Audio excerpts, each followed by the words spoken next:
le gouvernement lui aussi, en 2002, arrive le gouvernement Justo, et c'est à ce moment-là, effectivement, que commence à émerger avec le ministère. En fait, c'est pas le ministère, c'était un secrétariat d'État auprès du ministère des Affaires étrangères, à la tête duquel on a mis une dame extrêmement et gentille, Mme Chiparoli, mais à qui j'avais dit à l'époque, mais c'est pas un ministère, c'est un ministre des Culs. Je crois qu'il avait un budget de 4 millions de dirhams pour travailler.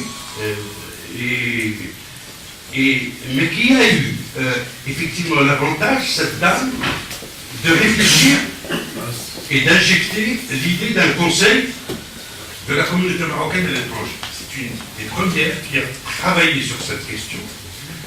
Et à l'époque, Jemaïet, l'Europe, ont décidé un tout petit peu de porter cette demande. Il y a un conseil de l'immigration, et ils ont fait un grand congrès à Tanger, effectivement, où ils ont eu pas mal de moyens, etc., pour faire ce congrès, et ils sont devenus les militants qui viennent un conseil de l'immigration. Ça, jusqu'à 2005. C'est là que les choses vont commencer sérieusement.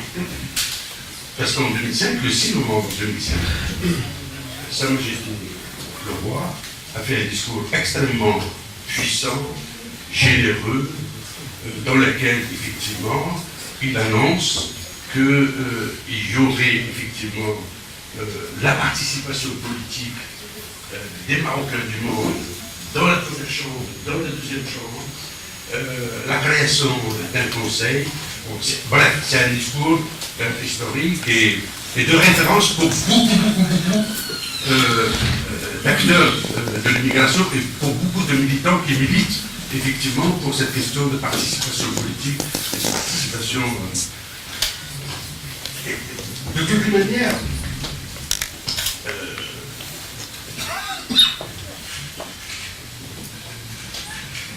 ce discours, en réalité, et c'est une première, puisqu'on était en 2005 et il devait y avoir les élections de 2007. Le 16 juin 2006, l'actuel ambassadeur, c'est Cheikh Ibn Moussaki, ambassadeur, comme on a noté la France, un très grand ambassadeur, était ministre de l'Intérieur à l'époque. Et après une réunion avec les partis politiques, ils ont conclu effectivement qu'il n'y aurait pas la participation politique en 2007. Et effectivement, il y a eu beaucoup de réactions, beaucoup de déceptions dans le tissu associatif, etc. Le 6 novembre 2006, c'est-à-dire un an après, et toujours le 6 novembre, qui est une date extrêmement symbolique. Sa Majesté a fait un deuxième discours et il a confié au Conseil consultatif des droits de l'homme la mission de réfléchir à un conseil de l'immigration. Et il se trouve que Abdelkoum Tariq, j'étais à ce moment-là, un moment de silence parce qu'on reçoit M. le ministre.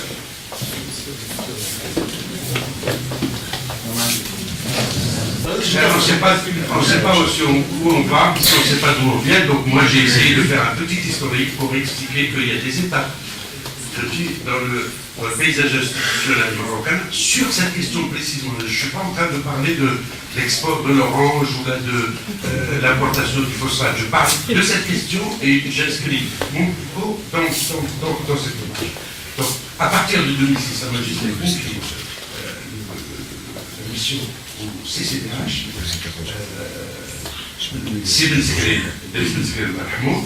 et il se trouvait que, personnellement, j'étais membre du CCDH à ce moment-là. Et donc, vous avez devant vous, d'une certaine manière, le disque dur de cette opération. c'est avec Sylvie Diella ou Igérie Diella. Donc, on aura tout le loisir de répondre à toutes les questions possibles. Et j'essaie de situer les choses. À l'époque, Canada juste sa houlette. À l'intérieur du CCDA, juge.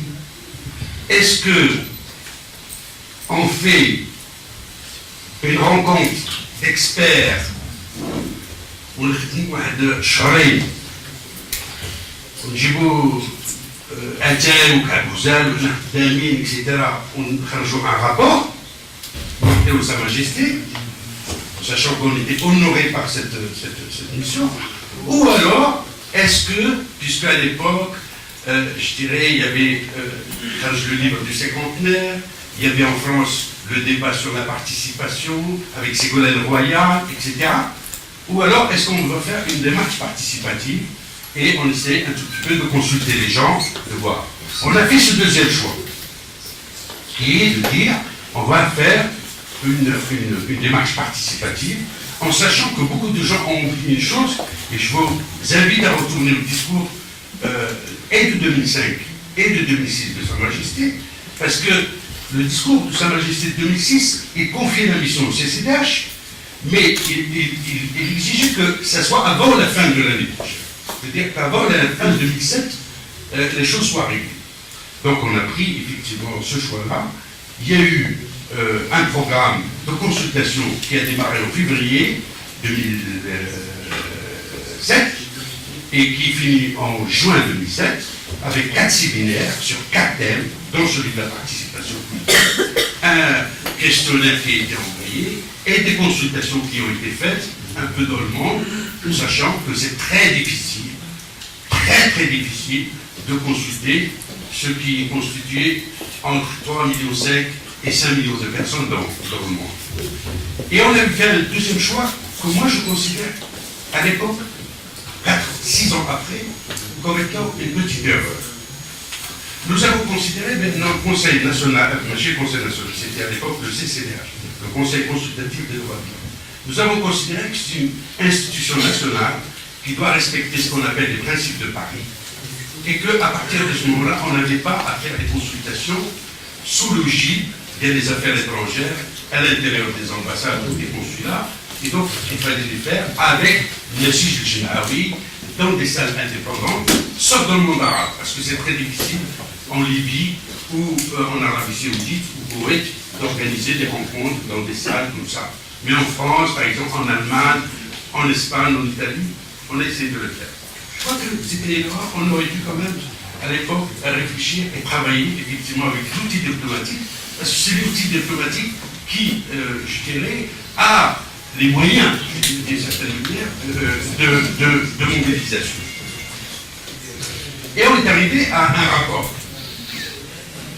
Ce rapport, il est en 3 parties. La première, il fait un état d'une mutation que connaît l'immigration.